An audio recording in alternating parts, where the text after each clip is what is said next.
I'm Angelina Sooren, Group HSQE Director of Ground Control. There is no such thing as typical in the world of HSQE. Anything can happen. We're always extremely busy responding to client requirements, challenges on sites, being proactive. It's all about continual improvement for me and obviously the team. We're here as a support function for our divisions. I'd say that we are a critical department amongst the whole business. The unsung heroes, as one would say. While HSQE can be so consuming, it's really important to understand that my role here as a director within the HSQE department is also to coach, mentor and support my team. So I take my role within ground control extremely seriously. At the end of the day, I see myself as an ambassador for the business. Since joining in 2019, I really feel like I've become an integral part of the business and its supporting functions, and I couldn't feel any more supported in my role. I love the job. I've got a passion for all elements of HSQE. Obviously from the health and safety side, it's about making sure that we've got healthy, happy people working for us. It's all about the challenge at the end of the day. I love the challenge. I love problem solving. As I said, no day is ever the same. And it's about leaving a legacy. I'm determined to do that, and I'm really encouraging more women to join the industry. When we look at the other facets within my department, we look at quality management. It's all about getting the job done right first time with the right people with the right competencies. And at the end of the day, quality relates to customer, and customer means requirements to me, and have we been able to facilitate those requirements?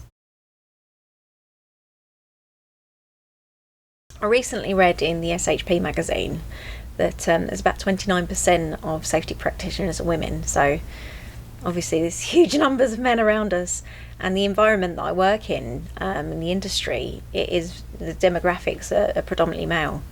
But it's about being approachable and being flexible and being open at the end of the day. I don't see myself as any different. I don't see my capabilities. There's no limits to myself.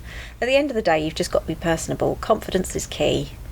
Race, gender, that just doesn't even enter my mind when I walk into an office or site nowadays. I really feel that gap is closing. I just think making a difference. It can be great to have a fresh pair of eyes and ears regardless of whether there's a man or a woman on site. I've also found the benefits of being a woman, the personable side, the emotional side, and actually just taking a moment to stop, think and listen. If we look at suicide rates amongst men, and the demographics of that is quite high in the construction area certainly, and just having somebody who's there with open arms and has the ability to communicate at all levels, I think is really key.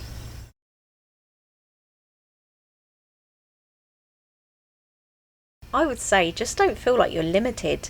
There's nothing set in stone in life, and I think you should go with your gut.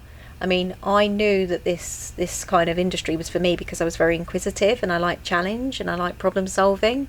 But nobody ever come to me during my time at school and said it was a career that I should follow. I kind of found it myself. I think you shouldn't be discouraged to network. Networking's key. I often take the opportunity to spend as much time with up and coming professionals or youngsters in the industry. It took me until I was in my 30s to find a mentor, the right mentor for me. So I'd really encourage you to go and find a mentor that doesn't just connect with you professionally, but also personally. You need to be able to communicate, you need to be able to check in and feel empowered to be able to challenge or question that person. Just don't be discouraged by your abilities. Women tend to get a bit nervous at times about their own abilities and maybe underestimate just how powerful they can be within a working environment. Imposter syndrome is something that's out there. If you don't know about it, I'd encourage you to have a little read about that. There are so many self-help books out there. I've been encouraged by Kim Morrish, who's an absolute breath of fresh air for me, one of the owners of Ground Control, and she often sends over bite-sized pieces of information or recommends books for me to read. So I really value other people's opinions and experiences. My junior days, as one would say, I think I was probably a little bit afraid to challenge, is probably where I'm going to come from. So I knew and I spotted things that maybe weren't right and either didn't feel empowered or felt that I recall one incident where I'd noticed something that was really safety critical, and I was pretty much told that this has never been a problem before. I've been here for 20 years. I'm an engineer. I'm a man. I know what I'm doing. And I did feel that big. However, when you go away and rationalise, and if you can go back with facts and present a case, it gives you some gravitas. The main thing for me is getting that relationship going. So I will explain why I want to talk about something, most importantly. Present the facts, give them some background information, tell them why I'm doing this. It's nothing worse than having anybody rock up to your site telling you what to do, let alone a woman who's maybe never been to your site before. So I think it's really important to kind of engage at that point and just have some explanation around it. Know your stuff. Don't just make assumptions. The big question that everybody asks is, who influences you? What sort of woman influences you? And I'm going to say every woman, because you've got every age. So with, age comes knowledge.